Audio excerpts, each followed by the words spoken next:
Fauzi, you're not here. Something is wrong with your camera. Bismillah ar-Rahman ar-Rahim. Hello, people, and welcome to Footy Judgment. Welcome to Rivals Rumble. I thought I would start a little bit early. The panel is arriving. Hit that like button if you're here. Ahmed is going to be here. Of course, Gono Souls is going to be here, of course. And all the panel is going to be here. Dylan is going to be here. Fauzi is going to be here. Fauzi is going to be here. Listen, Zubemendi, for some whatever reason, accepted Arsenal's proposal. Some whatever reason, accepted Arsenal proposal. He rejected Liverpool in the summer, and he accepted Arsenal proposal. There are conflicting news that saying that Zubimendi has not agreed or accepted anything. But the confirmed news from Spain say that he accepted Arsenal already, which is kind of strange. A lot of Liverpool fans are salty. They are saying that he hasn't accepted. We'll talk about that as well. We'll talk about Man United. We'll speak about Arne Slot, and he should be back. Arne Slot will speak about Arteta, because this signing means a lot to the people, by the way.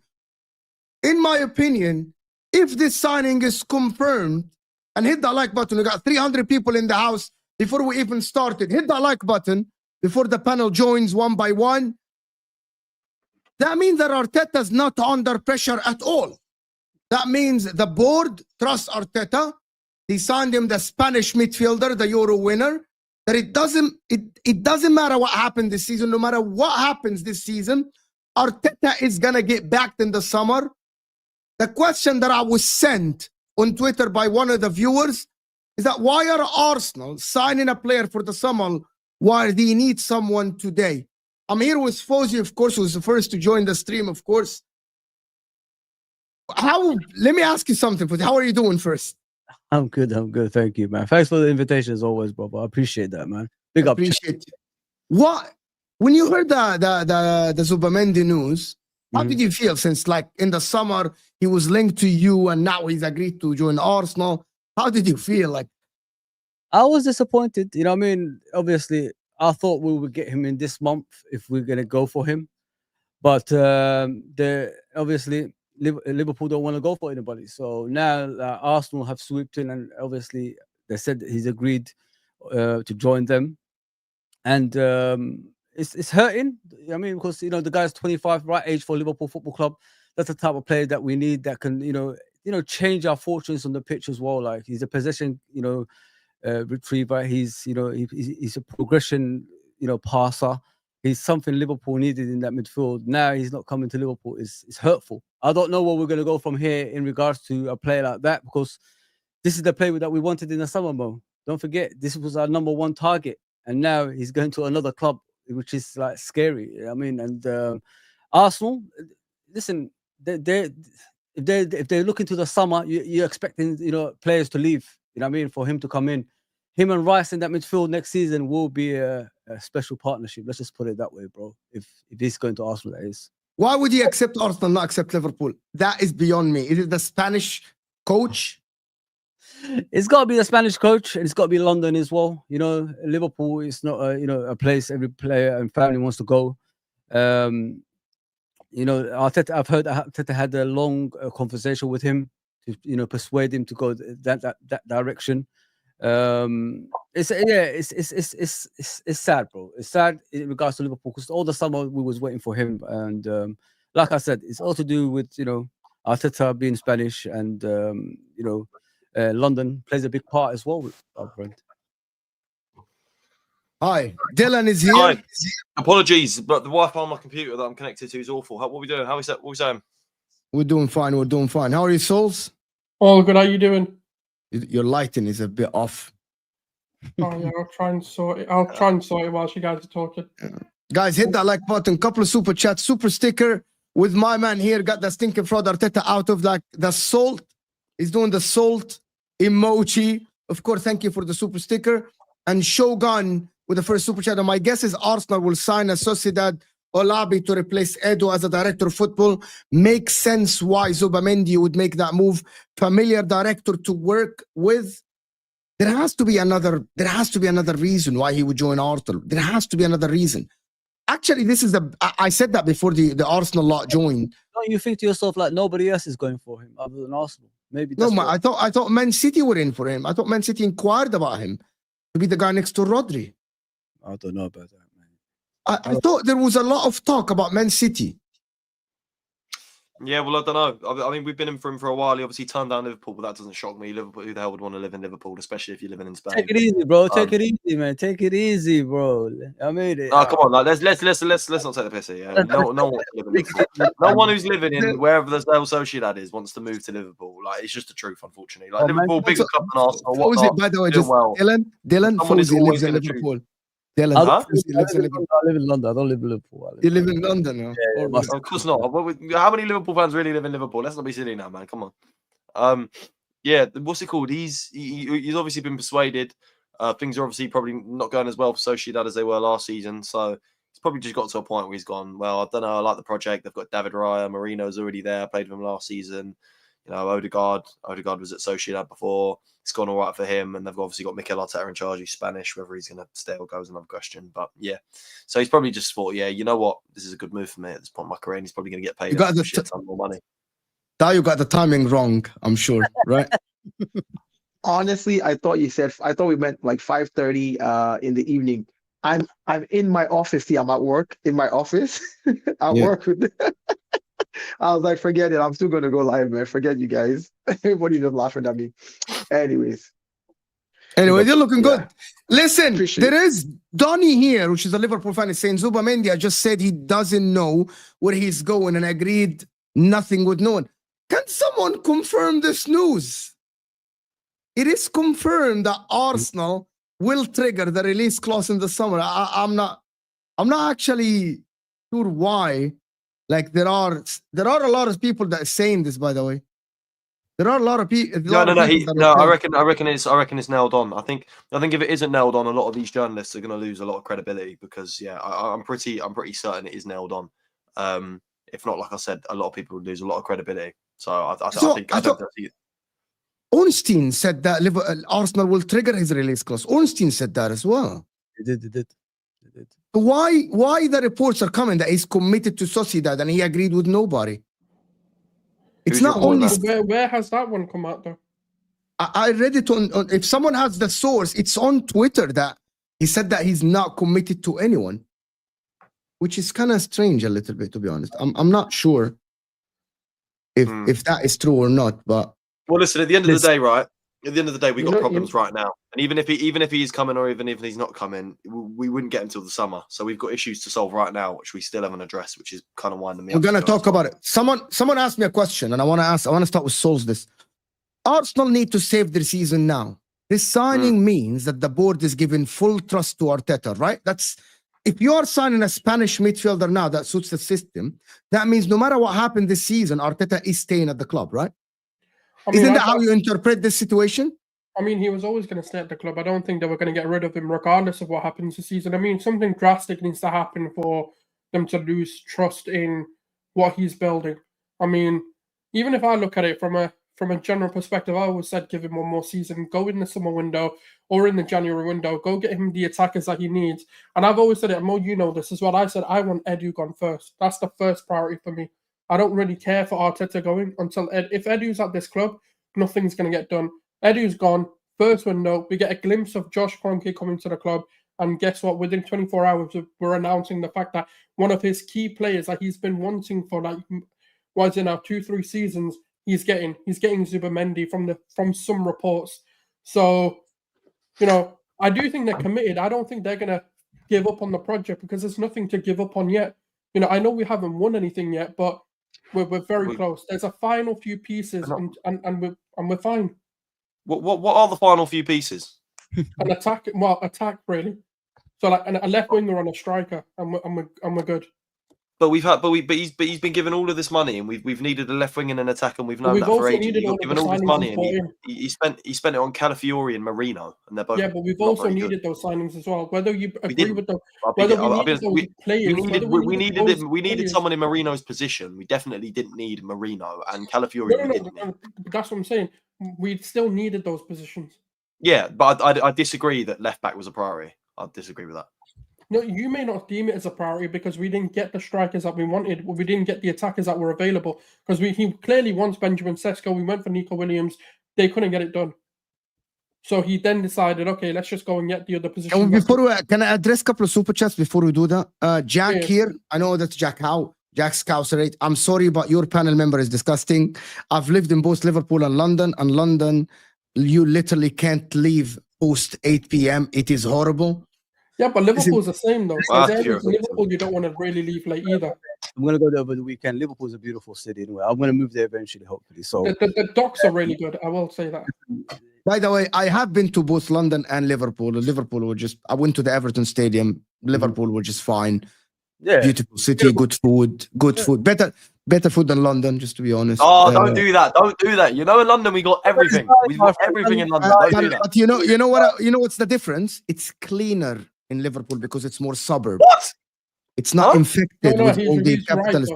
That's right. It's not infested with the capitalists. You know that, Dylan. You know that the bigger the city now in this nowadays, the dirtier the food, the dirtier the ingredients. In Liverpool, it's still. I had fish in both. I had other food in both cities, and in Liverpool because it's more suburb, it's cleaner. You know that. In Manchester, it's the same.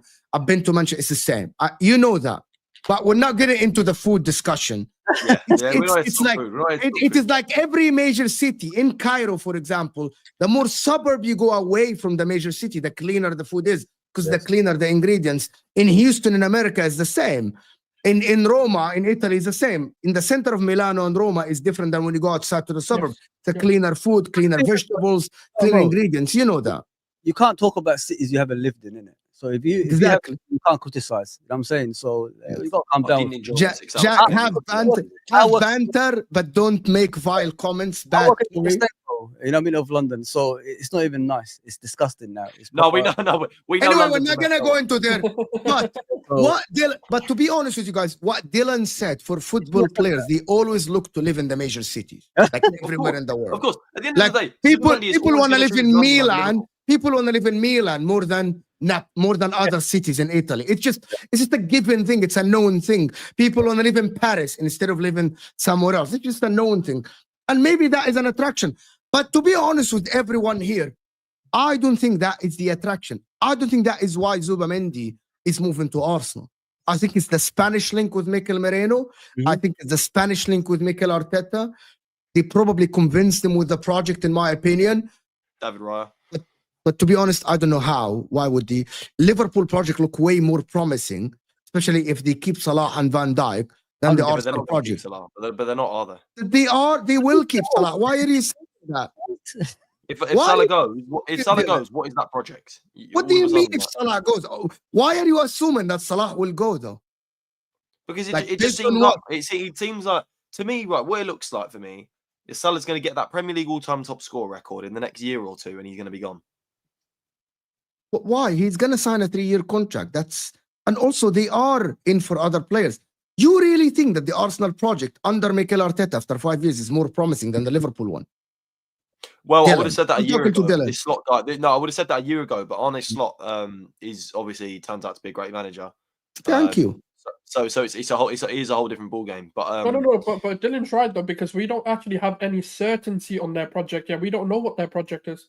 that's not Yeah, fair. We Habibi, actually- they have Konate, they have Gravenberch, they have Sabozlai, they have Jota, they have Gakpo. Jota, he's not a wonder kid, man. That's a no. I think he's got to be pushing 30. Yeah, but hang on. You know what it is, guys? Like you're talking about, you're dismissing us like we don't exist or something like that. We're top of the league right now. You know what I mean? With the team that's played last season, we haven't signed anybody. You know what I mean? So imagine adding on to that quality that we already have. The average age is 25. Okay, but 70% of your goal contributions come from one player. 30. Let me finish. I know we've got a couple of players who are over 30, but you know, if they sign on the contract and we buy the right players that's going to replace them eventually to back them up and eventually take over, we're going to be fighting into everybody else. You know what I mean? So listen, I think we're in a good place. You know what I mean? Considering we didn't sign anyone, the future looks bright for me in my side. I'm not going to sit here and criticize. Can I chip something in real quick? I hear you and I agree with you on the Liverpool stance right now. The only issue is, I mean, not with the Martin Zubimendi one, but with any attacking player you want to sign right now. If you're keeping Mo Salah for 3 years, no other right winger wants to come and sit under him for the next 3 years. If they are that good, they would want to get first team somewhere else. So you're going to have to sign youngsters that are going to have to learn under him and get better under him over the next 3 years, which means a Zubimendi who is classified as a top 6, maybe after like the Rodris of this world, and would be like, hey, look, if Gravenberch is the one that you're working with and it's working for you right now, you're getting the best out of him. What are you giving me? Like, where am I going to sit when I come in there? I mean, and at Arsenal, they probably have told him Thomas Partey is leaving. Jorginho is leaving as well. Jorginho is leaving as well. And here's the thing: we want to convert Declan to an 8, so we need you in the 6. And you've got all your Spanish croonies here with you. You can come here and hang. So I think I'm not saying it's more appealing, because most question was which is more appealing. Of course, Liverpool being on top of the league, the best team in Europe right now, is a more appealing project to go to. But as a player, you ask yourself, how much playing time am I going to get in that squad as regards to, and then what am I also going He'd to get minutes at Liverpool. He'd get minutes at Liverpool. No, I'm not saying he won't get minutes He would at Liverpool. start at Liverpool day one. Day one, he would start in the DM with Gravenberch and McAllister. Hear me out. I'm not saying he won't start. I'm saying when you hear that Jorginho is leaving, Partey is leaving, you are literally probably the only 6 in this other team. Declan Rice. Hold on. Listen, I know I said, but you and Declan can swap Merino, all that. But in this other team, you have Gravenberch, you have McAllister, you have Szoboszlai, you have a lot of midfielders that you will get minutes, but there'll be a lot more rotation, and they're all in form right now. They're all playing very well. So the question is, will I play 38 games in the season? No. For Arsenal, you most probably will play at least 32. So I'm just saying that that's something that players consider. So I understand where you're coming from, but the thing is, the difference between us is we've got a settled team and a settled manager. Your one is unsure manager. That's the difference between us two. So if time goes on, how is that project going to be standing if Arteta gets sacked next season? I mean, but that's everybody keeps saying if. No, but this is one thing. Hold on. Sorry, we said this a minute ago. Arteta should get sacked if he wins nothing this season. Hold on. Can I say this? Can I say this? We all know the Cronkies are not going to fire him. They just give him a 3-year contract, almost worth 20 million. The Cronkies are not going to buy out that contract in the next 3 years. So the player knows this guy is going to be there for 3 years at the minimum.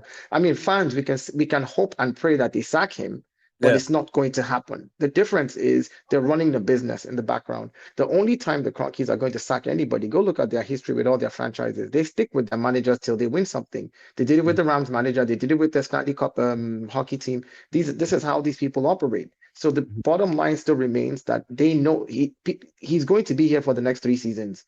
Fans can moan all we want. We can scream Arteta out all we want. We're going to be here.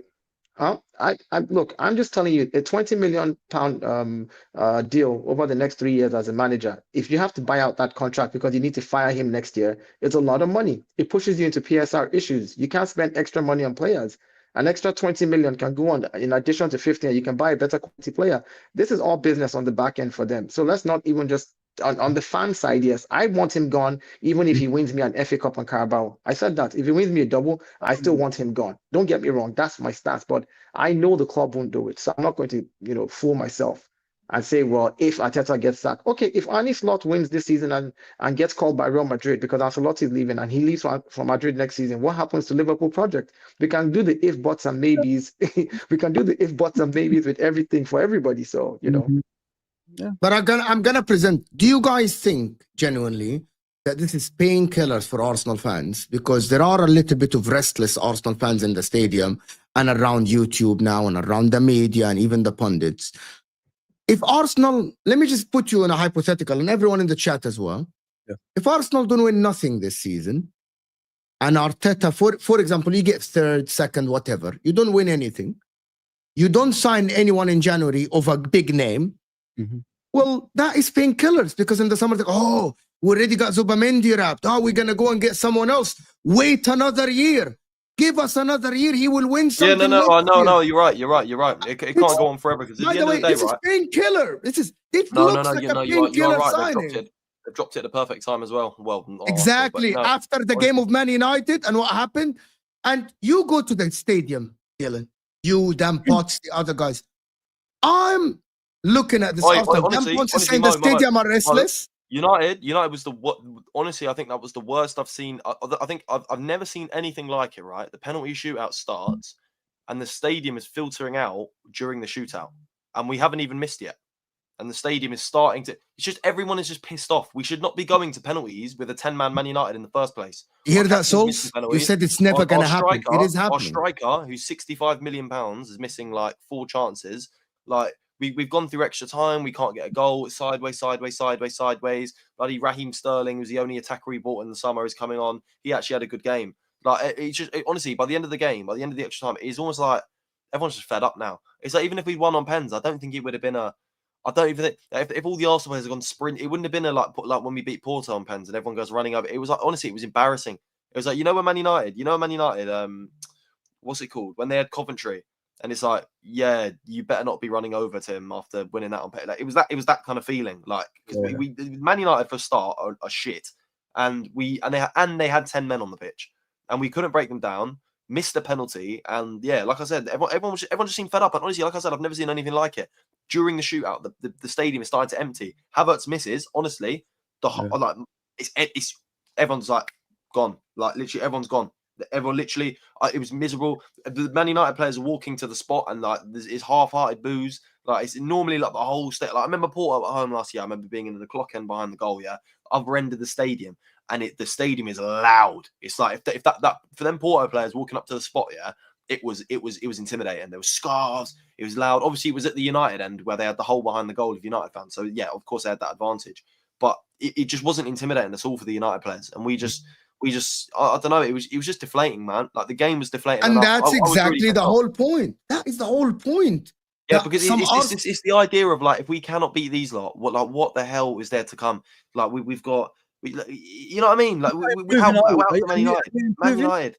Do you think you're improving the season or are you decreasing? What is Arsenal? No, you know what, right? I thought when Saka was firing, we got a full time. I genuinely, right? Listen, I'm definitely here to hold the manager accountable, right?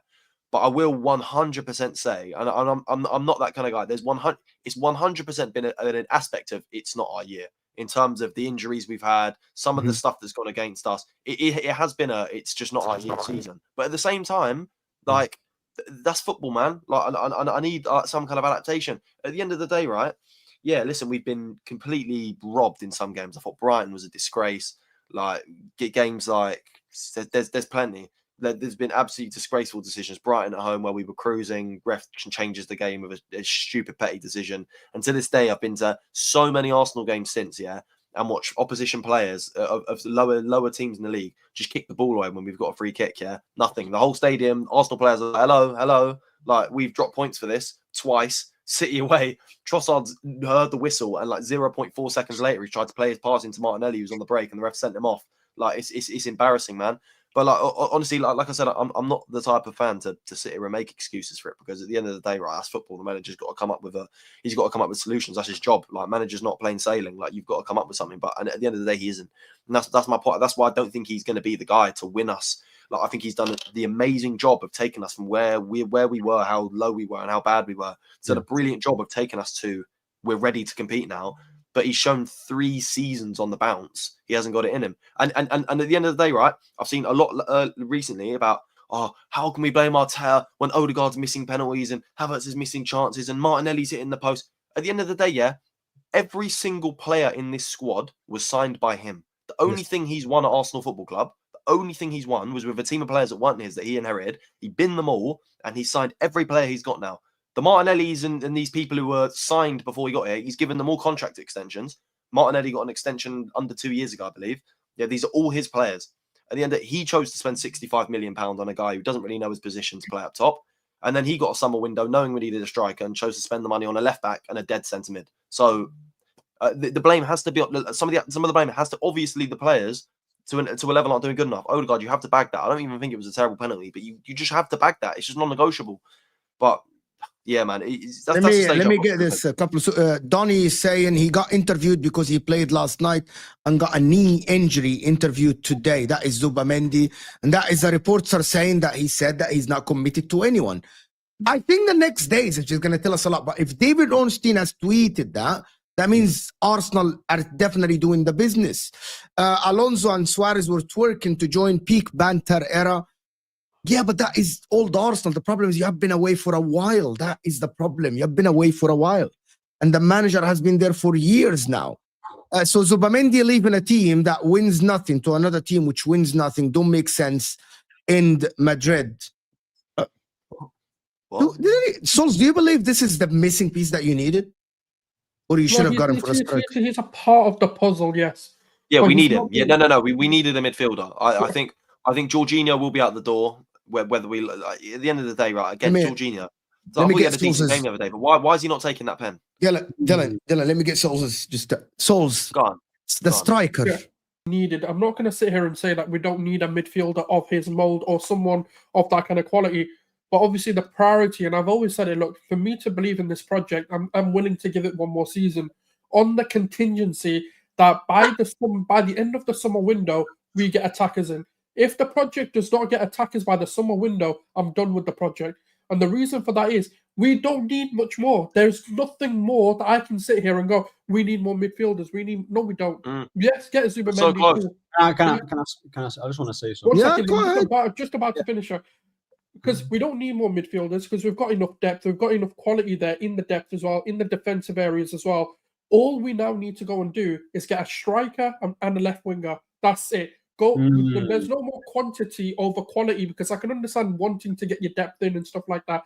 Now, you should have proven your worth to the players that there is a project there and we're close to winning. If it's Sesko, if it's Vlahovic, if it's Gyökeres, if it's Nico Williams, if it's Leao, if it's Kvara, Shakila, I know he's confirmed with PSG now, but whoever it is, if it's Lookman, I don't care. Go get your attackers. If not, then I don't know what more to believe because if you're not going to address the problems of the squad, then yes, I lose faith in this project. But I'm willing to give it one more window, and that's it. Yeah. Too much. Big up Mo, by the way, for having me on. Big up Souls, by the way. He seems stressed. Big up to Dylan as well. Big up to Dio. You know, those are my guys, isn't it? Big up Arsenal. Big up the comment section. I was listening to what Dylan was saying. Yeah. I just heard a lot of waffle in it. I'll be so real. I just heard so much waffle. He's banging on about, I'm not going to blame refs, but then he bangs on about the same ref in that United game. The irony, I find that super ironic. We all own mirrors. You do realize, right? No, stop. Wait. Oh, no, because what you're going to talk about, no, because what you're going to talk about, no, because it's different. The Man United game, you got a red card because the ref didn't see it properly, yeah? In the Premier League, that goes to VAR, and if you don't think it was a red, whatever, he doesn't get sent off. He goes in 2-footed at the end of the day, so it is actually a yellow card because he goes in 2-footed whether he makes contact or not, yeah? But in the Premier League, the issue with us in the Premier League and our decisions is that they're going to VAR and they're still making the wrong decisions. FA Cup, it happens. That's football. It happens. You can't complain for FA Cup. But Premier League, it's going to VAR and they're still making the wrong decision. That's the difference. So don't try and act like it's like a level playing field. Before I was rudely interrupted. Yeah. No, because I know what you're going to Ahmed, he was talking about the league. He was not talking about the Man United game. We all know that in the Man United game, the ref was an Arsenal favor from minute 1 to the last minute. But the thing is, Mo, Dylan, you're the only one that doesn't say that. Even Igal on the group, he said that he really feels that every 50-50 went your way, bro. So just tell us that every 50-50 went Arsenal's way. Every 50-50. But the red card was a red card. But yeah, carry on. In my opinion, the red card was a red card. Just like I said, yeah. You can say it was a red card, but at the end of the day, it wasn't a red. The penalty wasn't a penalty. The ref was in your favors. Yeah.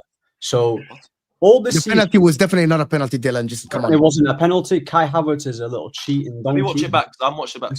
Can we watch it back again, Dylan? Yeah, you can watch it back. Just take off your Arsenal goggles for once and actually look at it objectively. Yeah, because at the end of the day, objectivity, the word objectivity, Mo, the word objectivity and accountability does not exist in the Arsenal dictionary. They never hold their own accountable. They're never accountable for their own actions. They're never accountable. They always you know what it is here? You know what separates my club, Man United, and Arsenal, is that I'm the big dog. Yeah, everyone was looking down to me. Yeah, I'm the big dog, innit? I'm the big dog. Came to Arsenal's ground. Guys, let him finish. Guys, let him finish. You made a mistake inviting this guy. You know he doesn't have any common sense. Talk. You know he doesn't have common sense. But I want to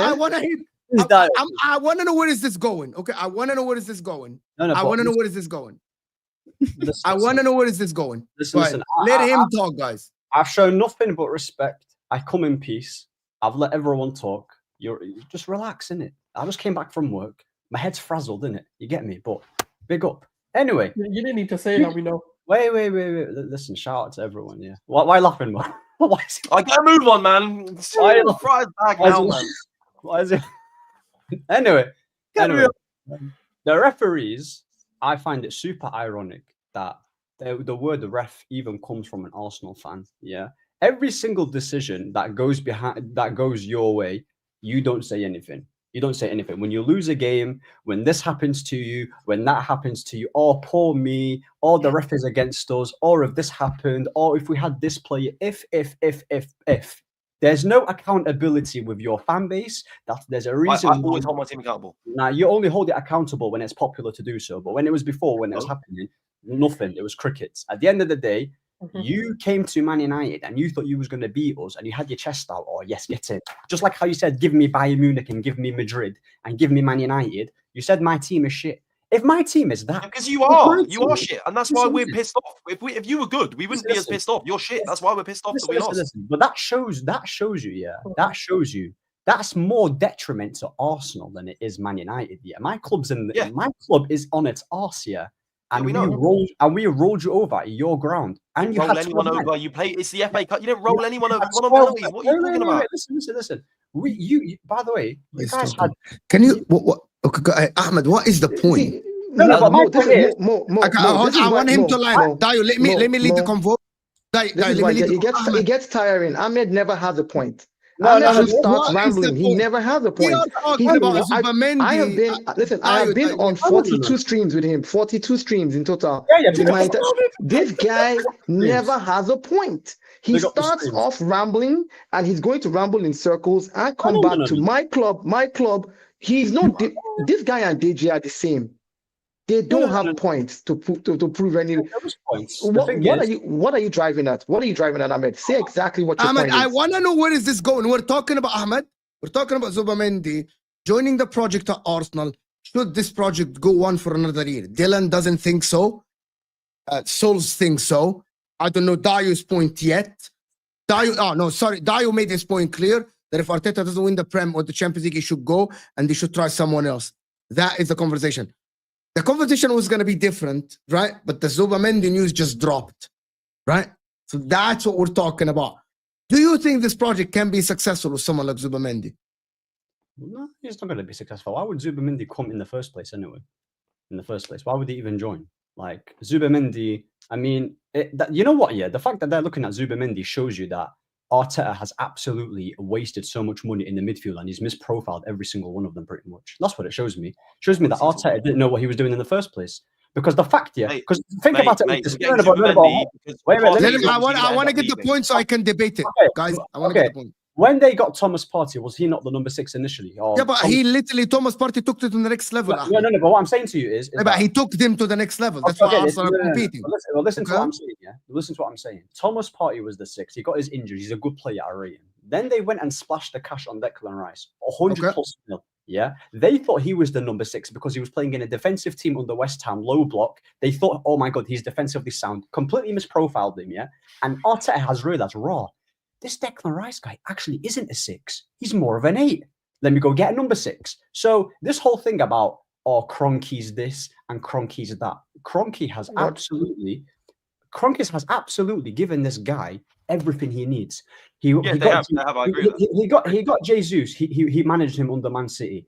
He got Kai Havertz. Yeah, that was his number 9. You guys were all happy with Kai Havertz? No, he was midfielder, but go on. I mean, yeah, you guys were happy about Kai Havertz. I wasn't really hearing anything about No, we weren't. No, we weren't. I mean, Ahmed, you're so disingenuous. You're so disingenuous. It is. Let him finish and then The question. Well, we'll destroy him in a second. Let him finish and dig his grave. Then we'll bury him. Don't worry. No, He is so disingenuous, right? It's not disingenuous. You know that Kai Havertz was bought from the midfield.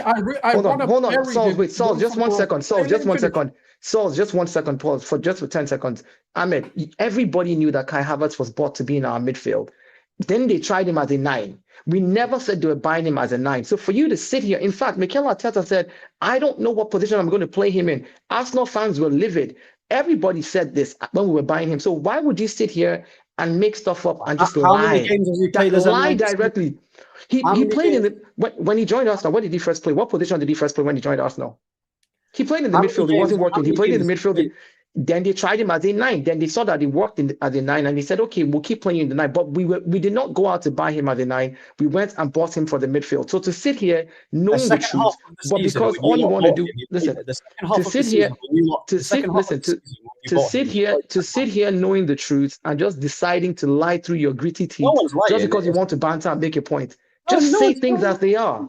Say things as they are. That's all. That's how we can have a proper conversation. You can say that he started off as a midfielder, but towards the second half of the season, man played a lot more further up the pitch. He was the number 9. This season, he's played as a 9 throughout the whole season. When he was bagging goals, I did not hit anything. Every single time, Kai Havertz does not do his job. And I said he's not actually as good as people making out to be. You guys, we need a striker, we need this, we need that. So you got Jesus at the beginning. You guys were happy with him. Now you got Kai Havertz. It worked out for a little bit. Now you need another striker. This shows you that your manager has no talent ID. Simple as that. He doesn't. No, he's got no talent ID. Right. So where's the lie, Dio? Where's the lie? Hold on. So let me just. I have to go. I have to go back to work. I have a meeting that just popped up. But let me just say this. Here's what you should not be doing, right? The truth is, you know why Kai Havertz was moved to the 9. We tried him in the 9. It worked. And even when we tried him in the 9, the second half of last season, Arsenal fans were still saying, go get a striker. We were saying Gyökeres. Hold on. At the same time, while Kai Havertz was bagging in goals the second half of last season, Arsenal fans were still asking for a striker. So to sit here and say that, we didn't complain, we were happy with Kai Havertz, is a lie. Because you saw Arsenal fans, even before the transfer window, talking about strikers. So I've never understood this disingenuous approach that you bring every single time we are on the stream.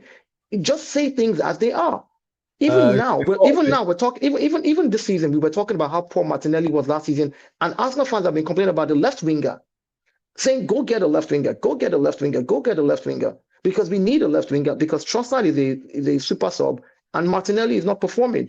What you will say now is, Arsenal fans said they're happy with Martinelli. How many of them have said that? Go online, you interact with them online. The sad part is you come on the stream, you sit down, and you just change the entire narrative just because you want it to suit your narrative, and you want to There's no narrative. I'm just saying how it is, and it hits different. Like when I see it, because when another person says it, you agree, but it's only because you don't like their messenger. That's what it is. Simple as that. No, it's because the messenger is delivering.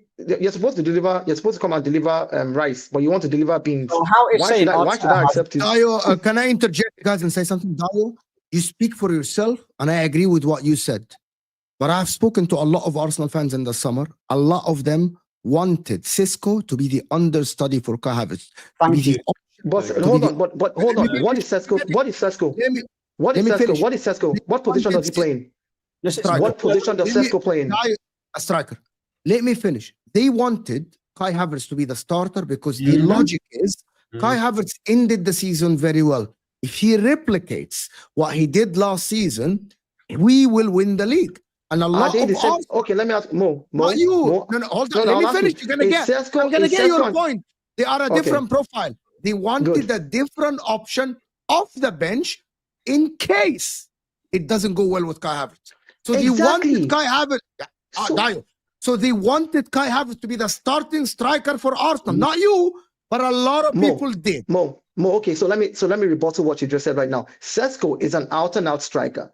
If Kai Havertz plays 50 minutes and doesn't put a goal in, and you bring Sesko in, that goal that Kai Havertz missed 1 yard in front of the goal against United, Sesko scored that goal. So what you're saying is we still want a striker regardless of what Kai Havertz is doing, whether he's good or bad. The point is Arsenal fans wanted a striker. That's my point. Because you don't have another one, Dayo. Listen, Mo. Whether the striker is going to be an understudy, an overstudy, a better striker, a younger striker, we wanted a striker. We asked for a striker. For him to sit here and say that we did not want a striker, we were happy with Kai Havertz was just a big flat out lie. And no, that is wrong because a lot. No, that is wrong. No. Everyone wanted a striker. We've wanted a striker. Yeah, but hold on. It was Dylan. Yes, I'm gonna get Souls to talk because he hasn't said anything for a while. And Fuzzy as well.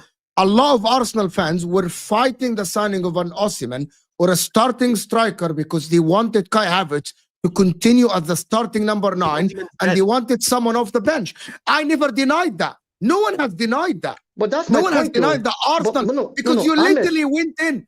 Mo. Ahmed said. Ahmed, talk to me now. No. This started off with Ahmed. Ahmed said Arsenal fans did not want a striker. They were happy with Kai Havertz. And I said, no, it didn't matter. We wanted a striker regardless of what Kai Havertz was doing. Now you are bringing up the point, a different conversation of what type of striker we wanted to get, whether a better one or one that can understudy Kai Havertz. That's a different conversation from Arsenal fans wanting a striker.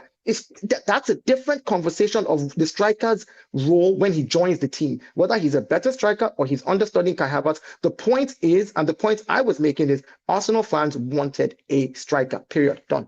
No, we bid for Sesko. We bid for Sesko. We did. Yeah. But you guys start to understand. Was Sesko gonna come in to be the starting striker? I don't want to dwell on this. I'm gonna get so.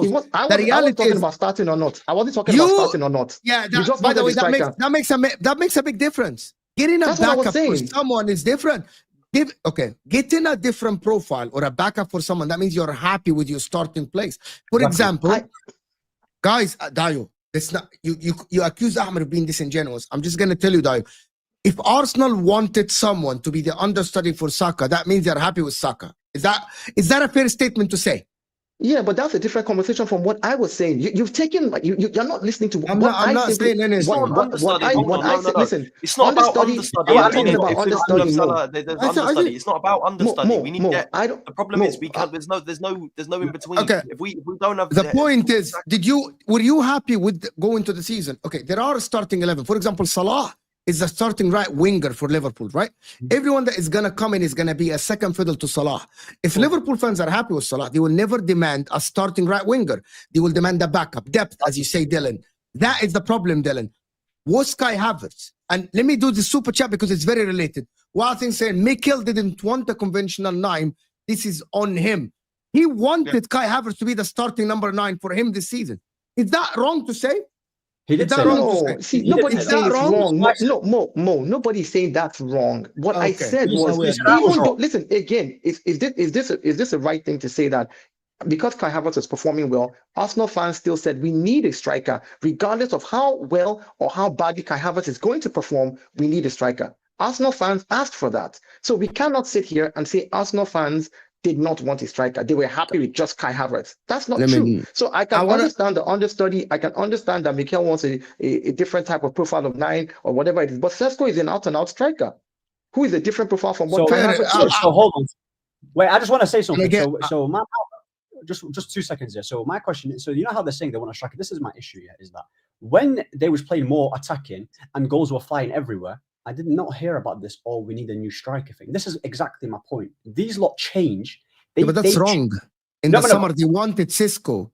No, I'm saying when they was playing, I'm saying before they started playing pragmatic here, and before they started playing a lot more defensive, these lot, when they were playing more free-flowing and a lot more interchanging and everyone's contributing and everyone's getting goals from everywhere, these lot, when you look at that Arsenal team, you didn't say, oh, raw. They're actually a good team, but they don't, no one said they're missing an out-and-out number 9. I don't want to dwell on the striker thing. I don't want to dwell on the striker thing. No, it's not the point. Ahmed, let me just say this to you, Ahmed, quickly. Why change something that is working? You see, what you just said now is the dumbest thing anybody would do. No, you have something that is working, right? And you're saying, I didn't hear anybody complain about a striker. If you are a team that is winning, why do you think Liverpool will be talking about a striker right now? No, they're at the top of the league. They're scoring goals. They're playing very well. Liverpool will not speak about it. But if it stops working, then you talk about what you need to fix it. This is what normally happens. So how is that an issue? Why would you make that an Arsenal thing? That any club would do that. It's just ridiculous to you in your argument. I know that Dayo has to go. I know that you gotta go. I'm gonna hand it to Souls. Thank you, Dayo, for joining. Appreciate you, Habibi. Thank you for joining. Appreciate you, Dayo. AA is objective. That's not a lot of people don't like Ahmed being objective or not objective, to be honest. Even as a Bayern fan, I find it funny. Souls. No. Corner. Souls. This window. If Arsenal don't sign anyone and Arteta go and don't win anything, and this painkiller thing of Zubemendi, you said you're willing to give it the next season. What happens then if Arsenal don't finish second then? What do the team need now? I mean, look, I've always said it. We need attackers. You know, we need a left winger and a striker at the bare minimum now. You know, let's just say Zubimendi's done, just for argument's sake, right? That's enough depth in the midfield. That's enough depth in the defense. That's enough depth even in the goalkeeping department. Or just go get anyone. Just promote a youth guy because Raya's played every single game anyway. All we really need and the missing pieces for this is a striker and a left winger. Now, did I expect Martinelli and Trossard to also have an absolute howler of a season again? Maybe it's naivety, maybe it's emotional. Trossard had a really good end to last season. It wasn't irrational to think he'd be good. Yeah, like, you know, even why? with Martinelli, we thought why they regressed? I had this solo stream. Why they regressed? It has to be something. Why Kai Havertz regressed? Why Martinelli regressed? Why Havertz regressed? Why Rice regressed?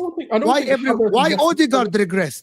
It could be the tactics, isn't it? It could be the tactics, like they're playing the same tactics again and again. Maybe they need to change things for the players to flourish, you know, play to their strengths. Maybe this is what Arsenal need to do. You know what I mean? Because if you play the same formations every season, it's going to be, you know, it's going to be tiring. So maybe this is the season they should have like changed the tactics some way, somehow for the players, you know, to, you know. No, I think the problem is that we did change the tactics. I think the tactics were great. In what way though? In what way? The tactics were great, yeah. I actually think it's the other way around. Last season, 6s, 5s, 4s, Chelsea 5, Burnley 5, Sheffield 6, West Ham 6. Okay. I think it's the other way around. I agree with Dylan. I think he changed too much. Arteta changed too much. And I think that is the problem. You agree, Souls? Partially. I mean, if you're looking at, like, yes, Odegaard's not had the season that he had last season, but even if you look at the United game, for example, you know, he did create like 4 big opportunities himself. So that is the bit more of the old Odegaard. You know, he's had that injury, which was his ankle, which is out for about, I think, 3 months. And then obviously he's come back and Saka is in there. You know, I know Saka played for a few games with him, but he's also not had Saka there now. So he's one of those ones, you know, he is a very much so a system player that he does need his wingers to be able to do certain things. Why can't Havertz regress? I don't think Havertz regress. It's just his finishing's been poor. I actually don't think the tactics have been necessarily to blame, or the game plans that we're going in with. Yes, they're a bit more defensive. Yes, we're looking to reserve that energy a little bit more. I agree with all of that, but you kind of have to, because if we go all guns blazing for 38 games, it's never going to work. We're not that kind of team. Yes, we've got a bit more depth, and yes, there's options off the bench, etc. when the full squad is there. But you also need to pace yourself. You know, that's the one thing. There really isn't, though. This is my problem. There really isn't options, because there's bodies, but there isn't. Like, you see Man City of 2-3 years ago, yeah. Anyone on that pitch could come off, and an adequate replacement is coming on. For us, yeah, it's like, yeah, 70th minute, Saka's not having the best of games, he's tired. But, like, are we going to bring him off for this guy? Like, again, like, it's like Odegaard's not having the best game. Are we going to bring on a 17-year-old? I don't know. Like, you know what I'm saying? Like, it's just there What is kind an of actual. mindset's that though? What kind of mindset's that? Barcelona have literally, bro, Hansi Flick. He's literally inherited bare teenagers, bro. And look what he's doing. He's cooking with them, bro. Look how many La Masia players he's inherited, yeah. And look what he's doing. So this thing about who can we sub on or who can we, that's nonsense. That's nonsense. But they're Dylan, obviously Dylan, bad. but actually, Lamine I actually Yamal- think I What? think that is the reality for Arsenal, guys. The problem is for example, I'm going to give you an example of how the manager have misprofiled a lot of players. I'm just going to give you one example. Nwaneri started the season as the replacement for Odegaard, right? And then suddenly, when Saka got injured and Sterling was injured, he was forced to play Nwaneri. And oh my God, Nwaneri cooked on that right side. Unfortunately, he got injured. Why didn't Mikel Arteta profile Nwaneri to be the guy that comes in for Saka at minute 70 or 80? To avoid Saka's injury. Why did he misprofile that guy? Why was Mikel Merino played deeper, now higher, to the right, to the left? Like Mikel why? Merino's dead. Why? I'm gonna be honest. I'm gonna be honest. Why? He's dead. He's dead. Okay, why Declan Rice until this moment? He has won a lot of man of the matches last season as the 6, right? Yeah. Why the start of the season, this season, you are playing him as an 8? Why? Why couldn't you find a different solution? Why is Thomas Partey sometimes plays as the 6 and sometimes as a right back? Yeah. Why? And The you right back can't stuff. tell The me. right back stuff winds me up because he Exactly. got loads of blame. He got loads of blame for Brighton away. Brighton away when we drew. At the end of the day, we drew that game because we got robbed by a refereeing decision. But at the same time, like Thomas Partey, Here we go. he By the got way, loads of he had blame a to stick very for that good game. start He's of not the a right back. which is They'd rather blame but he- Partey than the manager. And he started the season very, very well at the 6. We all agree. He He played did. very well. Yeah. Do you And not get instead of that, do you not get tired, by the way, Dylan, of this whole referee thing? Well, I'm I'm not a ref blamer. I'm not a ref blamer. no, I but like, literally, like, I mean, I've you just never made me- blamed the I don't want to. I don't want to go into the ref situation because I've always I thought- don't. No. Guys. I've always said if we're losing, it's not because of the ref or XYZ. We're Arsenal Football Club. Go and win the game. Like as a manager, it's your job to get the goals. At the end of the Thank end of the day, when like that one against Brighton was just embarrassing refereeing. The one at Man City is just like what, like seriously. Like, Right. I've never been the guy to oh my god the refs are against us. That was obviously not the case. But those are two awful refereeing decisions which have thrown us off massively. Imagine we win that game at City. I want to get. Why is Arteta has started the season this way, Souls? Why? What changed from the end of last season? It's overthinking it. Go ahead, Souls. Yeah, so I mean, I think he's trying to learn and adapt, and this is what a novice manager has to deal with. I do think there's an element of I don't believe he's been given the place that he's wanted, and he's had to kind of settle for the place that we've talked about. Even if you want to talk about Havertz, he's wanted Vlahovic before he wanted Jesus. There's a lot of profiles that would have made a big difference to the way that he wanted to play and the quality rise that he would have gotten. Now, part of it is, let's look at it in the stages that he's had it. So the first season that we kind of competed for the title, he got 51 points within half point of the season, which was one of the fastest, to 50 that in the Premier League history. I think it comes into the top 3 or something. Then they had a massive decline. Why? Because they started getting tired. They couldn't press for as long. They couldn't do the whole 90 minutes. And, that kind of led to our collapse of that season. Second season comes, he tries to do it where he plays a bit too reserved for too long. So he goes on to like past January until that Dubai trip. And then after the Dubai trip is when we started slapping teams. And he found a bit more success with it. Right, I feel like this season, I don't think the plan was always to go this long reserved. I think what he wanted to do was phase the games. So within those games, for example, start off quick or have like a 20-minute spell where he tries to blitz teams, have like a 10 minutes of control, go for another 10 minutes where we try and blitz it to get 2-3-0, and then try and pace ourselves that way. But the problem with that is, obviously, the players are getting confused, not quite familiar with how to play that system. Then on top of that, he's had to obviously deal with some adversity, which he hasn't been able to handle, which is the red card situation. Should have done better there, with Brighton, the Man City, for example. Even when you look at the United situation in the FA Cup, he should have done better there. I think there's an over-reliance in the sort of fundamentals, like over-reliance on Saka winning you the game. There's an over-reliance on a corner winning you the game. He's starting to kind of like believe in the hype of those individual moments, but he's not got the plays for the tactics he's trying to play.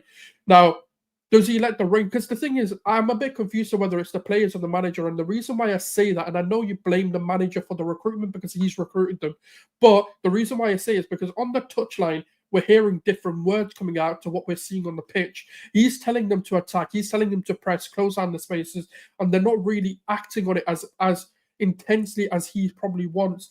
But there's an element of, I feel like now there's an element of he needs to trust his squad to get the job done. He doesn't need to coach every minute. And I feel like that's probably, like, maybe they're feeling a bit patronized or they're feeling a bit like talked down to you because, like, how many more seasons of this are we going to get where you're constantly coaching us and they're not able to think for themselves? And I think there's an over-reliance on even like a Saliba or a Gabriel or, you know, someone like a Partey or even Rice to be in a certain position. Sometimes you've got to let the players do what's right on the pitch and trust that their IQ will come through. I feel like he's particular with too many details of the game and he wants it to be too much like, he's predicting how the game should be played. And really, you know, in the game, things are going to change. He has got elements of his game management better, but they're not perfect. You know, he has been doing a bit more earlier subs, for example, but he's not getting it right. And I think that's part of where things are going wrong. And that could be down to the recruitment where he's wanted to, you know, get certain profiles because he didn't want Raheem Sterling. You can evidently see that he doesn't even want to play the guy. You know, he's not wanted certain players. Like even with Trossard, I don't think he wanted Trossard, but it was a market opportunity that came up and, you know, he kind of settled for a lot of these players. So he's trying to make things work that aren't exactly what he wanted. But again, I was going to say something, yeah. Before you talk, Ahmed, I'm sorry. I want to get Fozi's point. Jurgen Klopp didn't always get what he wanted, but he worked with what he had. He made superstars. Mm-hmm. I know that there is a massive difference between Arteta and Jurgen Klopp in that phase even, because when he got to you, he already won 2 league titles, reached a Champions League final with Dortmund, he took Mainz to the promised land. But also at the same time, Arteta should have the experience with these players to make them to take them to the next level. He's never been at that level. I think Mo is saying he had enough time to get there now. He had enough time to work with these guys to take them to the next level. But my point is like if he'd won a league in the past, and we were seeing this kind of football and we were seeing the season like last year, I'd feel like okay, it is coming. It is coming. We're getting there. But like I kind of sit here like 5 years into this with him having never won a trophy in his life before Arsenal. He's never won a league. He doesn't know what it means to be coaching. To be honest, actually know what it means to get over the line. But to be honest, he took players to a different level. Ben White, Ramsdale, Raya, Gabriel, Saliba, Saka, Odegaard. But then we look at this season and then like they regress. Some of them regressed. Even Saliba doesn't look the same. You know why? Let me take Fuzi's point. You know what? It's psychological, isn't it? This is what's happening. You know, when the players are just tired of hearing the same thing again and again. That's what's happening right now. Saul was talking about, you know, obviously Arteta and the players basically not listening to him and all that stuff. Maybe he reached his time at Arsenal. Maybe this is what all he can do. Maybe he can't get further than what he's doing right now. This is why the players are not performing into the levels that you want them to. Don't get me wrong. He signed new players this season, guys, and the players haven't even got you any better than what you was last season. So you decrease it as time goes on. So, in my opinion, I think he has reached his time at Arsenal. Did you think he should have been? Did you think they should have had a different voice last summer with these players? Yeah, 100%, bro. I think like he's done, mate. I don't know why these fans are holding on to him because the way Saul was speaking. He said it's him to blame as well as the players as well. So if both of them don't connect, then that means. I was more answering the question. If you want my actual opinion, I can go into that as well. I'm trying to tell you, bro. Like if you're talking about the manager, he ain't connecting with the players anymore, bro. There's nothing improving in the football pitch. So not only that, the players are young enough to, you know, get a new manager in and push you to the next level as well. But I don't know. So why are you still holding on to Arteta? I think he's reached his time. He's never won anything anywhere else. No, look, I respect people's opinions and saying, look, it's time for Arteta to go. That's fine. Everyone can hold an opinion. But for me, the reason why I say it's not, and I wanted the board to be changed before the manager, because we can evidently see, like, we're going in for certain players, and then later on in the window, we're having to go for worse players.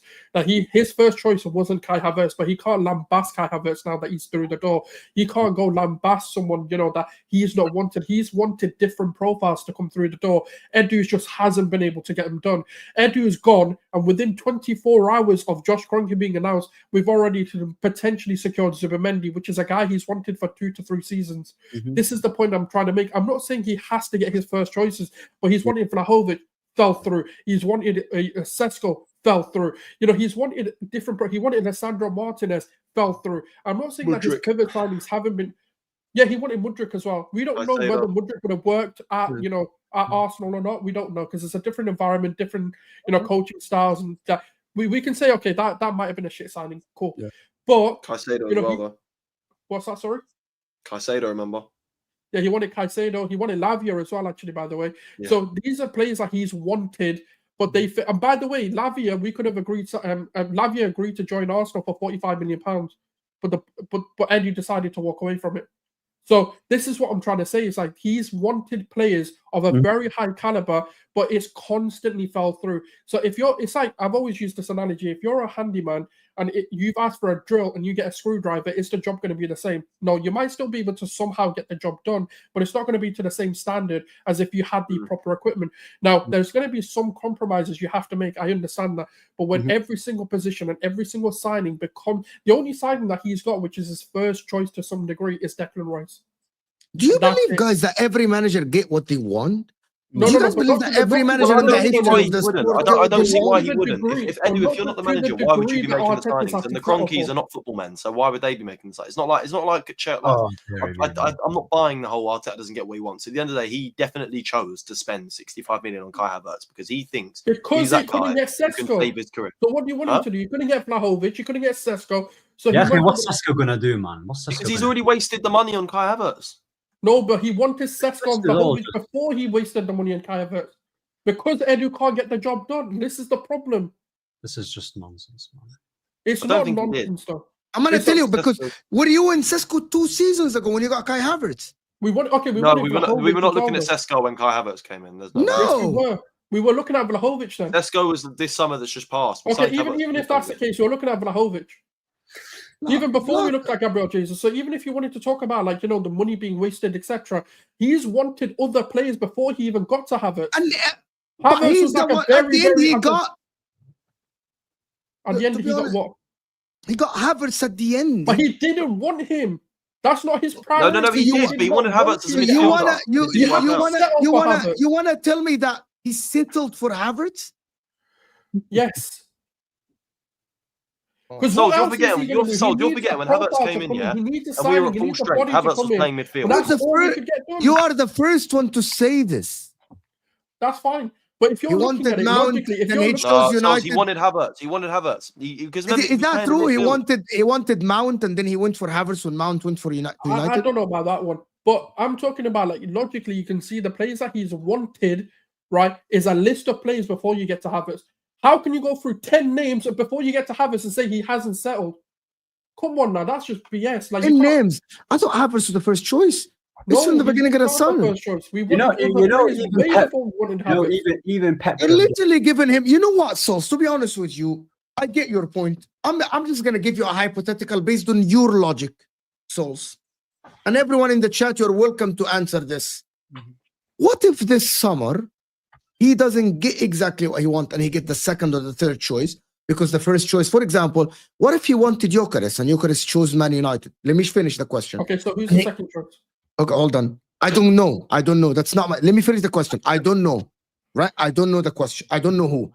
But let's just put it hypothetically, which is a very plausible situation, that he doesn't get his first choice and he doesn't win next season. Isn't that the same exactly as this season as last season? Because that is a very plausible situation. No, but okay. If he doesn't get Gyökeres, but then he goes and gets Vlahovic, which is another option that he wanted, he doesn't. What if he doesn't get Vlahovic? What if he doesn't get his first or second choice and he gets let's say Havertz was the third choice, right? Then Let's- listen, the board needs to go. Arteta needs to go. You may as well blow the club up, because what's the fucking point if you can't? If Arsenal Football But a Club lot of will coaches not don't go get their first choice. second. No, I'm sorry. If you as Arsenal Football Club in this process in 5 years competing for the title can't go get your second choice, what's the point? Just give it Bro, up. Liverpool are top of the league without even signing their first, second, third, first, fifth, They sixth. don't sign a player. Forget about. We don't even know what They that. didn't sign anyone. So why is it so? Exactly. No. So But we do. they But when are Arsenal playing. Liverpool They have are got playing world-class players. Gravenberch. They're They've playing got- Gravenberch as a There's DM. a big bro. difference. They have got bona fide world-class players. We've got fuck When all. they came to the club, isn't Yes, Gravenberch but we're playing talking well? about this season, though. We're talking this season, aren't we? They have got bona fide world-class players. It's funny how the tune changes, by the way. It's funny because you know what's mad? How Yeah? does the tune change? I'll tell you why the tune changes. Yeah, When did I say Salah is in world class? Whenever I said Van wait. Dijk in The world class, whenever I tune said changes. Alisson in world class. Wait, let me finish. The tune changes. Yeah, whenever the tune changes. When Saliba and Gabriel were keeping clean sheets, when they were both playing well together, they were saying world class duo. When Calafiori came, I never said it. Yeah. Go find No, it. but hold on. I don't think Harry Kane But you, world class. okay, Wait, so Ahmed Souls didn't say that. No, but I'm saying no, but it doesn't I matter. don't think Saka's world class. Fan base. It's all fan base. Bro, I'm talking about their fans. He's not bro. talking about you. He's talking about the I'm fans. talking about their fans. Yeah, their fan base. Yeah, has overhyped the squad so much that they have such mad expectations, and when they don't meet that expectation, they're like, "Oh my days, what's going on? Why are they not doing it? You've just overgassed it. Simple as that. You've overgassed it. You can't say, oh, saying Kroenke out, yeah, is such a cheap way of just like You said not. Kroenke out, by the way. Who No, I'm not saying you. I'm not saying you. I'm not saying I you. can't address the fan base. I can't account because no. there's idiots and smart people in the fan base. I can't account for them all. Bro, saying Kroenke out and that's such a like easy way of just like shifting the blame away from your players. Oh, I heard one and guy away wanted from the to manager. more him out. Ahmed, can you address that, please? I've heard some of your fans say they don't like him more. No one Can you says address that? Amorim. Come on now, address me, brother. I don't care what these idiots are saying. What can I do about them? Yeah, I actually don't. Yeah, like No, but this is no, but Dylan does it as well. Dylan is a Does reason what? as well. Well, when did he say Kroenke out? No, because you know what it is, yeah. When did you do a stream with Dylan? No, bro. Like, bro, I remember when we did the stream about not too long ago. I don't know the exact date, but bro, Dylan hasn't been on the channel for a while. Yeah, but I remember. Been a I while. keep these in check, bro. I remember these stuff. It's been a while, Ahmed. It's been a Bro, while, Ahmed. It's been a Bro, while. I literally. mean, Bro, listen, no, but the thing is, yeah, they took like when I say they, yeah, I'm talking about the Arsenal ones. They talk with so much like chest in it, got the chest out. Yeah, my club is this, my club is that. But when the minute they start like losing games, yeah, they start losing their shit, and they're like, "What's going on?" Your manager has been given so much money, and you're telling me Pep Guardiola when he got Ruben Diaz, you know his first choice was Koulibaly. That's who he wanted. Ruben Diaz was like third choice, mate. Yeah, their players. I'm pretty sure he wanted Maguire. I'm pretty sure he wanted Jorginho. I'm pretty sure he wanted loads of these. and players. he wanted Van Dijk, Maguire, and Exactly. Koulibaly. Exactly. So this whole thing about my days we can't get off. I don't think that first choice Souls is an excuse for a manager that has been here for But 5 when you're years. honest, but the thing is, though, Pep has certainly had his first choice at some points. And you did as well. One Wasn't Merit? player, one player. Sorry, was hold his on. Are we absolute under the first impression here, yeah, that Arteta's getting this money and he's not deciding who we're signing? Because if you're under that belief, then you're stupid. Okay. Dylan, What are we doing here? Arteta's gone to Sociedad to negotiate this deal, hasn't he? What are you? Hold on. What are we doing here? Over to So hold on. Who are you trying to You find don't signing think- these players? You don't think he wanted Calafiori, Moreno, Rice, Ben White, Ramsdale, Like I said, Raya? they weren't his first No, Raheem choices, Sterling, though. no. So Raheem you're Sterling telling me was the a owners, the Conkeys, who don't even know about football, and Edu would have overruled Arteta and said, "No." How can you say they don't know about Oh my football? But when God, they listen buy, to the how can point. you say? Listen. How Okay, can you let me say? clarify. Let me clarify for a You second. say Let him clarify, Ahmed. Let me clarify. Ahmed. One second. Let me clarify because I think you guys have got it confused, right? I am not saying Arteta hasn't sanctioned these signings, but when I'm talking about his first choices, Edu has to get them done. Richard Garlick has to get them done because they're the guys at the negotiation table. Arteta is not there speaking to the directors or whoever of Real Sociedad or of Chelsea or whoever. Even Pep doesn't. Even Pep doesn't. Yes, Klopp that's never did. Never did. No, but that's the point I'm making. So when you're saying Arteta has sanctioned these deals, if for his first choices can't be done, it's not on Arteta they're not being done. They're on the likes of Edu. But for not being able to negotiate every those manager deals. in the history. There is no manager in the history of the sport gets their first choice all the time. That wasn't our first I'm choice. not saying it has to No, get them all the nobody time. does. I'm not saying And it all that the has time. never Souls, and that has But the never been. majority, no, but the majority of his Nobody- signings nobody. have been pivots. The No. majority have been pivots. Let me. though. Do you want me to name him? Let's start this season. David Raya was his choice, wasn't he? You got Ramsdale though, and then you got David and Raya. Raya So you and could've got Raya. that earlier. Both. Ben White was his choice. He wanted Ben No, White. no, but he wanted other players before Ben White as well. Oh, this guy and he wants to be No, specific. no, bro. no. This the is- only one where I can go, Oh, okay, is Souls, Gabriel. you're- Even you're- if you look at Souls, Zin- even if you look at Souls, Zinchenko and Souls, you're watching, Zinchenko and by the way. Jesus weren't his first choice. He wanted So he Lisandro Martinez. didn't want it. Watford. Yes, I can want the moon, but that So- doesn't mean I can get the No, moon but every when time. the majority of your players No, have do you been not realise pivot why he's doing signings. it? The majority Arteta of wanted the time- Zinchenko and Jesus. Do 100%. you know No, why no, no, Souls he is wanted doing this? Lisandro Martinez. Actually, we got rejected. No, but Souls, you know why he's doing this, by the way. Go look at it. No, no, no, hold on. We were Wait, looking let for me land Lisandro here, let me land Martinez. He chose to go to United, Listen, yeah, and let's- then we went and got Zinchenko. Look at the timeline of events. Yeah, okay. Look. Even with Jesus, we wanted Vlahovic, and then we got Jesus. All right, can I speak? He's constantly had to You pivot. really- We wanted Mudryk, and then we got Trossard. Wait, He's hold on. Let me always speak. had to Let me pivot. just say something for 2 seconds. Yeah, big up. Mind He you. wanted Jorginho, Wait, got wait. Thomas Partey. Listen, one Yeah, sec. he's wanted other players. Didn't finish, before he got them. Ahmed didn't finish. Talking. There's a lot of I can go through the squad, and there's a lot of players he wanted before he got them. So you want the to tell me? So what I understood from you is that Arsenal barely gets their first choice. That means the problem Rarely, with the pull. Rarely, Rarely. yeah. That means there is a massive problem with the pull of this club. Yeah. A massive problem. But If also what our you're ability saying to is, negotiate, if though. what you are saying is correct, that means there is a major problem at Arsenal as a football club. Potentially, And that There's no mean- problem we with don't Paul. also- we There's no also don't problem know with how to Paul. negotiate, We though. got Aubameyang But- when we were in the from- Europa League. We got Thomas From the Partey when we were in the he's Europa saying- League. Dylan, with all due respect, from the way Souls is putting it, there is a massive problem with Arsenal's pull because you What? cannot land anyone. That's what he's saying. They've got no pull, mate. No. That's We what signed he's Aubameyang in saying. the Europa League. They've Thomas got no- Partey in the Europa League. Lacazette, who was a sought-after striker at the time, in the Europa League. Yeah, we signed all these players when we had Europa League football.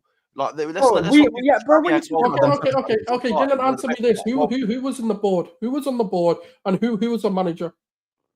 Not Edu. Huh? Edu wasn't even there. This ain't football We had manager. the most washed Arsene Wenger known to planet Earth when we signed But he's Aubameyang. still Arsene Wenger, though. Arsene Wenger is a name in football. He's what? Hold on. Doesn't matter how Aubameyang came washed to he is, us, he's yeah, still when a we name were in in the football. mess. We lost to Swansea 3-1 away the night before Aubameyang signed. Yeah, we were in the mud. But Yeah, don't Arsene forget Wenger Raul was Sanelli. 100% Don't forget all of leaving these. any minute now, we had and Tixi he at the still time signed as for well. Arsenal Football Club. We have not. The Yes, pull is not the because problem. the board at It's- that it's what- time, the board had a Rolodex of people on that board who had pull. No, but listen. Tixi, for example, Tixi was on the board. He was at Barcelona. Yeah, we had Raul Sanelli at the time, who was also ex-Barcelona. Then we had Arsene Wenger as the manager. All three of them have the pull against these clubs to be able to get those signings done. Edu doesn't have that. Or Arteta. Okay, you know Yeah, what it is. more Arteta, yeah. Okay, But we okay. don't know because Edu's now gone, and let's see if he gets the players. Okay, That's what this- my first one was. I wanted him gone first. All right, Souls. I'm gonna say something to you. Yeah, you talking about the owners is basically you just want to back Arteta. When did I say the owners? No, but hold on, wait. When I did I haven't. mention the owners? Who then? Who? Bro, Who's shall at I say- fault? Wait. It's not, bro. Hold on, The because board. before you talk about the owner, who's at fault then? Edu. I've always said Edu's at fault. You're saying, bro. Wait, let me land here. Let me land my point. Yeah, Yeah. really quick. Souls is talking about first choice, and he wants to be so specific. First choice, second choice, but this, but that, bro. That's not how football works. You're not going to get your first choice. You're not going to get your second choice. Yeah, akhi, Mo Salah was not even Liverpool's Klopp's first choice. That guy wanted Julian Brandt or something at Dortmund. Yeah. So this whole Can we thing confirm about- that? Liverpool, can we confirm that? Yeah, Yeah, we yeah. we can confirm that. We can confirm It's that. actually a report that actually it's Jurgen Klopp. Actually, Exactly. It's Jurgen Klopp. Set this one down, Dylan. Come on. Anyway, yeah. So this whole thing about first choice, second choice, third choice, Dylan. it's such a cheap What about and Dylan? such a Ahmed is joking.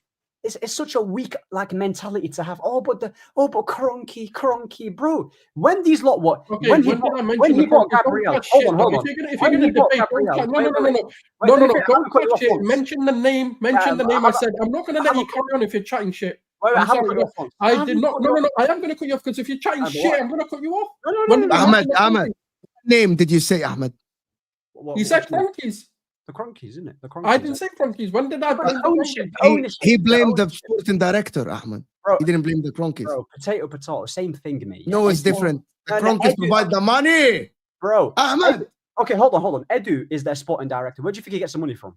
Not from the the ownership. Cronkies. Oh, there Yeah. you go then. There you go. That's my point. I don't get your he's point, linked- Ahmed. He's linked to it, yeah. You When know what? Carry on. I can't be Okay, honest. so was Edu not in charge when he got Gabriel? Was he not in charge when he got Yes, yes, Was he yes. not in charge when he got Saliba? Was he not in charge when he got all those players? Yeah, No, Yeah? he didn't get Saliba. he didn't get Saliba, so he didn't get Gabriel. Did he The not guy get, before him. Did he not facilitate Odegaard? Did he not get him? Did he get him? Yes or no? Did he get Odegaard? So, Yes. so- Yeah, okay, he did. Yeah. So how can you say? So how, in one hand, you big up Odegaard and you say he's one of the best midfielders when he's not been great this season, and you say Gabriel, he's one of the best centre backs, if not the best centre back, but then cuss out the same Edu who's brought you the same players that you are rating. How does that make sense? You guys are literally moving the goalpost and switching your tune. How can you cuss out Edu when he Same guy that got you're Nakonga, right. same guy that got Nuno Yeah, what I'm Tavares, saying, bro. same guy. Let's go through it then. Let's also You look at the don't think that no, Yeah. okay, you the Well, way no, you if we're put gonna it- if we're gonna do this No, right, no, then we can also forget talk that. about Yes, the third yes, one you first, got so many signings wrong. Oh, way by the way, he's Brazilian and he got Marquinhos. So he thought he was the next big thing. Oh, Marquinhos, look at The way you bro. put it, the way Come you on put now, it, let's do by the this. way, we have another Arsenal. The way you put it, Souls, is that Arteta doesn't sanction any of this. Like he's No, been I did not forced. say he doesn't. He's got But the I'm most saying power at when the he club. He's can't got get the his most- players, he has to. Ahmed. Look, he needs to get bodies in. He still needs to get players in. He can't just go, okay, I'm not getting Sesko, so that's it. Fuck it. Let's not get Havertz either. No, he needs to then go get someone who can maybe do the job. But the problem is when you're constantly getting your second or your third choices, it's only going to get you so far. That's the main point I'm trying to make. Edu has prioritized relationships with other clubs and keeping his books happy than actually just getting signings done. Now that he's gone, let's see. Because now it will give you a clearer picture in hindsight. Because everything I'm about to say, because now that he's gone, let's see how much better it is. Look at the business we're already doing. We're already planning for the summer. We've never done that before. Yeah. I don't understand how this can But continue my for problem is we Arsenal. need to To be plan honest. now. Bro, Like, like- how am I? I'm going all the way to bloody Newcastle next month to watch us go out to Newcastle. I'm sorry, bro. saying I'm it, no, sorry, hear bro. that, I'm sorry, No, bro. listen, yeah. I'm going to Newcastle next month, yeah. 2-0 down. Because the game, yeah, is on what, the 7th of Feb? That's 7 days Yeah. after the window shut. There is time to get a baller in before that game. There is time to get a baller in before that game. and But the who's this club are ball? saying, you know what? You see this season? We Nah, don't know man. that, though. Too many There's injuries. no evidence that they're right. Like, it's By like, the way, we just packed it there's in. reports out of It feels Italy that like they're we looking packed it to in. explore a deal with Vlahovic. So if we can take it two ways. So which one is it? Is Hold on. Italy? Hold on. If Fabrizio Romano said that, that means Zubimendi. This is the same news as Liverpool. This is deja vu from Liverpool, exact thing. You're trying to convince him to leave. Don't say that. He ain't leaving. He ain't leaving. He's staying, man. Hold on. I'm gonna double Jack. I'm checking this, bro. Is this true? Omar Marmoush, no, I'm hold on. No, I haven't Do you seen rate- this Do you news. not rate Marmoush? Do you not rate Marmoush? Marmoush is fantastic signing. Arsenal should have been fucking all over this. Yeah, but Do you think Arsenal- he's like physically ready for the Prem now? To me, he looks like a young lad. He's not young. He's 25 years old. He has experience. He has that. No, I was saying back-to-back- yeah, exactly. He looks back-to-back like a young seasons lad. Bro, back-to-back seasons with double digits. You cannot just knock this out, bro. Back-to-back seasons with double digits. It's not that hard, bro. I'd Like, come never heard on. of his name until the season. Fair play. I didn't know about My him man, last season. I don't by the way, watch Bundesliga. this is the first super chat. You guys made the guy all the way from South Africa send the super chat. So Arteta gets credit for the good signings, but when something goes wrong, it's Edo's fault. Souls. exactly what I said. I'm not saying I'm not blaming every single signing, but there is a lot of fault on Edu. Yeah. Dylan, that's not directed to you. The Yeah, but super chat- I'll blame Edu for one thing. The Marquinhos signing is completely Edu's fault. The fact that we got offered Marquinhos for free and he chose to pay for him. I know you guys can look Keep this our up. relationship We were with a club working that's on never getting given us Bruno. anything. We were looking to get Bruno Guimaraes, and Edu actually pivoted that signing, and we were also looking to get Isak in before he pivoted that signing as well. So we can do this Yeah. whole roundabout. There's a lot of big signings that he's declined. So let's not do this, man. Like, let's not look. Arteta has wanted Bonafide. Isak's there, Vlahovic is there, Benjamin Sesko's there. The list keeps adding on because this guy cannot Isak. get deals fucking done. There's Isak too was in much- London on deadline day of 21-22. You think He was. Isak's gonna? No, he was. He actually, Arsenal were going to get Isak. Isak was in London on deadline day, 21-22. You never know how Isak would have turned. You would Okay. have known. Okay, no, but this is all. You know when they missed out on the title, yeah, by a few points. You know when they missed out on the title and things were Yeah, good. first one. Yeah. Yeah. Let's say they won it. Would they be talking about Edu like this if they Oh, won? no. Yes, I've wanted. No, you wouldn't. That's a lie. That is a lie. Go look at my tweets. I wanted Edu. No. Go look at my No, tweets. it's not a lie. I've been It'd be Edu- credit to I've been Arteta. It saying- wouldn't be credit to Edu. It'd be credit to No, Arteta. that's a lie. That's Yeah. a lie. No. I've How been can you- saying Edu's got to go for a very, very long time. It's not just this season. Everyone knows. Go. Actually, Igal has done many streams with me even before this season. Okay. Right? Yes. He can tell you I've been on Edu's case for a very long time. I've said he's the first that needs to go. Okay, just one point I'm about to make and I'm done, yeah. Everyone remembers Louis van Gaal, yeah, when he was at Man United. Okay, let me tell you something. Okay, we all know Ed Woodward is rubbish, correct? We all know that the Glazers are awful, right? Bro, Louis van Gaal was getting fifth choice signings, and he just about he What do actually you mean missed fifth out- choice signings? Oh, You do hold not on, know that's what true. you're talking about. No, but hold on, Who's ever come out and gone, this was our fifth choice signing? What are you talking about? One sec, because I'm about to back my point with some substance, you know, something that Arsenal fans lack, yeah. LVG, when he came to Man United, first of all, he did not get it back. He got always fifth choice signings. The amount of debuts that he gave, the amount of youngsters, Tyler Blackett, Borthwick Jackson, Varela, all these guys, bro, they're not even playing in Championship.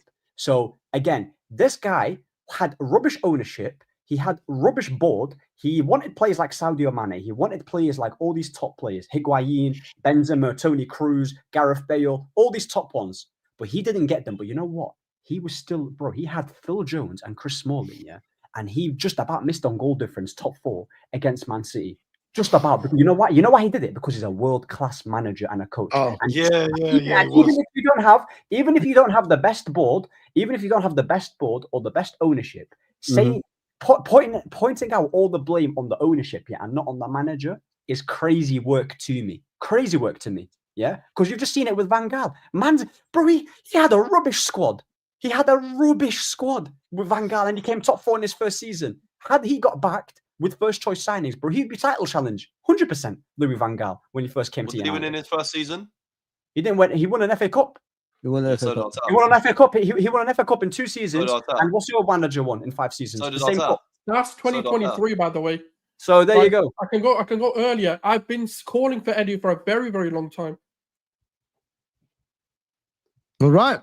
It's a proof right there. Oh, Listen, this has been a heated stream. To be Yeah. honest with you, I'm just going to say a couple of things. Signings, that's just footy judgment, guys. I don't represent the panel. Each one of them represent themselves, right? Signing Zubemendi or not signing Zubemendi, it doesn't make anything better if Arsenal don't win a trophy this season after 5.5 years with the same manager. I'm just saying it as it is. They've had enough time to work with these players. Injuries or not injuries, it's not an excuse. It might be an excuse this season, but it wasn't an excuse last season. It is on Arteta and the board and the Cronkies. And also, it's on the fans to hold this team accountable because Arsenal should be treated as a big club. I've had someone in this morning chat in my show and say, Mo, but Arteta brought us to the promised land and we're challenging. And we are happy with this. That is not how you act if you want to consider yourself one of the biggest clubs in the world.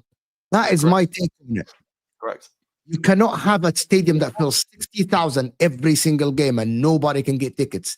And you spend that much money. And you have legend that... I don't know about that, mate. It's never been easier to get tickets as Arsenal than it is at the moment. No, my point about it is if you had legend like Henry and Tony Adams and Ian Wright and you won 30 league titles, challenging can never be enough for a manager to keep his job that long. I'm just saying it. If you want to be treated, Arsenal want to be treated as a second fiddle club, it is okay.